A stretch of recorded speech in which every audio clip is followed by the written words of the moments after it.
Penyebab sakit gigi itu ada dua, yaitu by dental condition atau yang kedua by non-dental condition.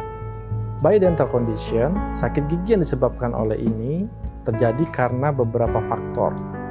Yang pertama yaitu karies atau lubang gigi. Nah, di dalam gigi itu kan terdapat persarafan dan peredaran darah yang dapat memberikan rangsangan ketika terjadi sesuatu di dalam gigi itu. Nah, ketika gigi itu terjadi lubang, ketika terjadi karies, itu akan menyebabkan rasa sakit. Apalagi jika lubang itu semakin dalam, semakin mengarah ke arah persarafan. Lalu yang kedua adalah selain karies, masalah pada gusi. Nah, masalah pada gusi ini jadinya biasanya terjadi karena adanya karang gigi. Jadi di gusi itu terjadi peradangan dan bisa menimbulkan rasa sakit. Lalu yang ketiga ya tadi itu yang sudah saya jelaskan adalah abses atau pembengkakan. Biasanya banyak faktornya yang menyebabkan, salah satunya adalah karies atau lubang gigi tadi. Lalu yang keempat adalah gigi bungsu yang impaksi. Nah, gigi bungsu yang impaksi ini di Indonesia banyak terjadi. Apa itu gigi bungsu atau gigi impaksi? Gigi impaksi adalah gigi yang terakhir keluar dan dia tidak bisa tumbuh dengan sempurna di rahang kita karena kekurangan tempat biasanya. Karena tumbuhnya paling terakhir, rahangnya itu tidak muat atau sempit, akhirnya si gigi ini tidak bisa keluar dengan sempurna. Biasanya kondisinya miring gini ya, mentok sampai sama gigi geraham paling terakhir. Akhirnya dia tidak bisa keluar, tidak bisa sejajar dengan yang lain. Akhirnya si gigi ini menyebabkan peradangan di sekitarnya. Yang kedua adalah penyebabnya non-dental condition. Untuk penyebab non-dental condition ini ada dua. Yang pertama TMJ atau temporomandibular junction, yaitu persendian atau pertemuan sendi antara rahang atas dan rahang bawah. Posisinya biasanya ada di depan telinga sini ya. Nah, kadang kalau kita suka dengerin ada orang yang suka tak tak tak, nah itu biasanya ada kerusakan pada TMJ atau temporomandibular junction atau pertemuan sendi rahang atas rahang bawah tadi ya. Penyebabnya banyak. Biasanya ada juga yang disebabkan oleh pemasangan behel atau ortodontik. Ketika kita melakukan perawatan ortodontik, tentu itu akan memberikan pergeseran-pergeseran pada gigi, sehingga menyebabkan oklusi atau pengunyahan kita itu akan berubah. Nah, perubahan ini yang akan merangsang si temporomandibular joint ini untuk mengikuti. Ketika dia tidak di posisi yang baik pengunyahannya, itu akan menyebabkan temporomandibular joint ini terasa sakit. Selain pemasangan ortodontik, penyebab lainnya adalah jika kita makan hanya di satu sisi saja. Banyak nih, kadang-kadang gigi yang sebelah kiri ada lubang atau ada sisa akar yang tidak ditangani, akhirnya dia kesulitan untuk makan di sebelah kiri.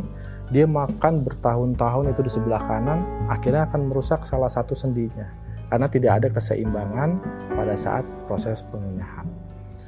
Lalu untuk non-dental condition yang kedua adalah sinusitis atau radang pada sinus. Nah, radang pada sinus ini memang kita perlu berkomparasi dengan dokter spesialis THT ya. Tapi ada juga beberapa kasus yang sinusitis ini disebabkan oleh kerusakan pada gigi. Salah satunya adalah karies atau lubang gigi yang didiamkan lalu menjadi abses atau pembengkakan di ujung akarnya, di ujung akar gigi yang dekat dengan sinus. Nah, biasanya gigi-gigi yang dekat dengan sinus itu adalah gigi-gigi premolar 1 sampai molar 3 atau disebutnya geraham kecil sampai geraham besar di rahang atas. Nah, itu dekat dengan sinus kita ya, sebelah sini ya. Nah, ketika ada peradangan di situ, tentu akan merangsang daerah-daerah di sinus itu sendiri. Lalu penyebab yang kedua adalah pada saat pasca pencabutan gigi, tentu di gigi-gigi tersebut tadi ya, gigi premolar 1, premolar 2 sampai ke molar 3, itu ada akar gigi yang kadang menempel di sinus ya. Sinus itu kan ruang hampa ya, dan dia diselaputin oleh ada selaputnya. Ketika dia menempel di situ, lalu kita cabut, misalkan ada dokter giginya yang cabut, dia akan tersobek atau terluka. Nah, terjadi kerusakan, terjadi peradangan. Yang tadinya dia harusnya ruang hampa, mungkin kemasukan darah atau kemasukan bakteri dan lain sebagainya. Akhirnya terjadi sinusitis. Yang parahnya sinusitis itu bisa akan mengecil karena dia harusnya ruang hampa, dia akan jadi mengecil. Akhirnya tulang kita akan terlihat seperti kempot ya, seperti itu, mengecil seperti itu. Untuk berikutnya adalah bagaimana sih kalau sudah terjadi sakit gigi? Nah, tentu penggunaan obat ini sebaiknya dalam pengawasan dokter ya. Tapi ada beberapa obat-obat yang memang dijual bebas dan itu bisa kita dapatkan dengan mudah ya di apotek terdekat. Yang pertama adalah paracetamol. Nah, paracetamol biasanya kan dikenal untuk pereda sakit kepala ya. Nah, itu juga bisa untuk meredakan sakit pada gigi atau sakit pada rongga mulut di dalam mulut kita. Selain paracetamol biasanya ada yang 500 mg bahkan sampai 1000 mg. Untuk ibu hamil, ibu menyusui ini paling aman. Jadi untuk penggunaan obat terutama untuk ibu hamil dan ibu menyusui, hati-hati pemilihan obat. Lalu yang kedua selain paracetamol adalah ibuprofen. Nah, ibuprofen ini dia mempunyai kadar analgesik atau pereda nyeri yang lebih tinggi. Untuk miligramnya itu 200 sampai 400 mg. Biasanya dokter gigi akan meresepkan ya 200 sampai 400 mg ibuprofen untuk menghilangkan rasa sakit. Lalu cara kedua selain dengan minum obat adalah berkumur dengan air garam. Nah, ini sebenarnya sudah dari turun-temurun ya diceritakan dari orang tua kita. Jika sakit gigi, coba kumur-kumur dengan air garam. Berkumur dapat menghilangkan sisa-sisa makanan yang ada di sela-sela gigi atau ada di dalam karies atau di lubang gigi, sehingga dapat membantu mengeluarkan sisa makanan itu keluar. Yang kedua adalah sifat garam. Garam itu dapat menyerap molekul air yang dibutuhkan bakteri untuk hidup.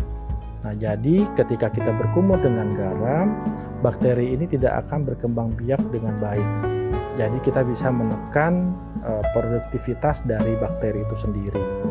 Lalu yang kedua, sifat garam itu mempunyai sifat basa. Dengan sifat basa itu dapat menghilangkan bakteri dalam mulut karena hampir seluruh bakteri itu membutuhkan lingkungan yang asam untuk hidup. Jadi ketika kita gumur garam, lingkungan mulut itu akan menjadi basah, akhirnya si bakteri itu akan lama-kelamaan akan hilang. Yang ketiga adalah dengan cengkeh. Kalau kita perhatikan, kalau kita ke ruangan dokter gigi gitu ya, itu biasanya akan tercium bau menyengat. Nah, itu salah satunya adalah bau cengkeh itu sendiri. Caranya seperti apa pada saat kita menggunakan cengkeh? Yang pertama, kita lihat dulu nih, jika kita masih bisa punya cengkeh itu atau kita masih tidak ada terasa sakit pada saat kita mengunyah makanan, maka kita bisa mengunyah cengkeh itu. Nah, caranya pertama adalah berkumur dengan air garam dulu ya, air garam hangat berkumur-kumur 30 detik. Setelah itu masukkan 2 atau 3 cengkeh di dalam mulut di daerah yang sakit ya, misalkan di gigi kiri bawah nih. Lalu kita ambil cengkeh, kita masukkan ke dalam, kita arahkan ke arah sana, lalu kita kunyah beberapa menit, nanti akan lunak dia dengan air liur. Setelah kita mengunyah cengkeh tadi, itu akan mengeluarkan minyak ya. Nah, minyak itu yang akan meredakan sakit pada gigi kita. Tapi ada nih kekurangannya, yaitu rasa pahit yang dihasilkan. Nah, rasa pahit ini memang tidak nyaman ya, tapi akan berkurang dalam waktu sekitar 5-10 menit. Cara lain untuk menghilangkan rasa sakit pada gigi adalah dengan kompres dingin. Caranya bagaimana? Yang pertama, tentu saja kita butuh lap atau kain kecil ya, yang tipis saja. Lalu kita ambil batu es, kita bungkus batu esnya, lalu ditempelkan dengan di sekitar gigi yang sakit, misalkan di daerah sini, kita tempelkan di sini sekitar 5-10 menit, ya maksimal 20 menit. Kalau misalkan biasanya karena rasa dingin itu akan menyebabkan panas ya di kulit. kita angkat sebentar, sesaat, tempelkan lagi.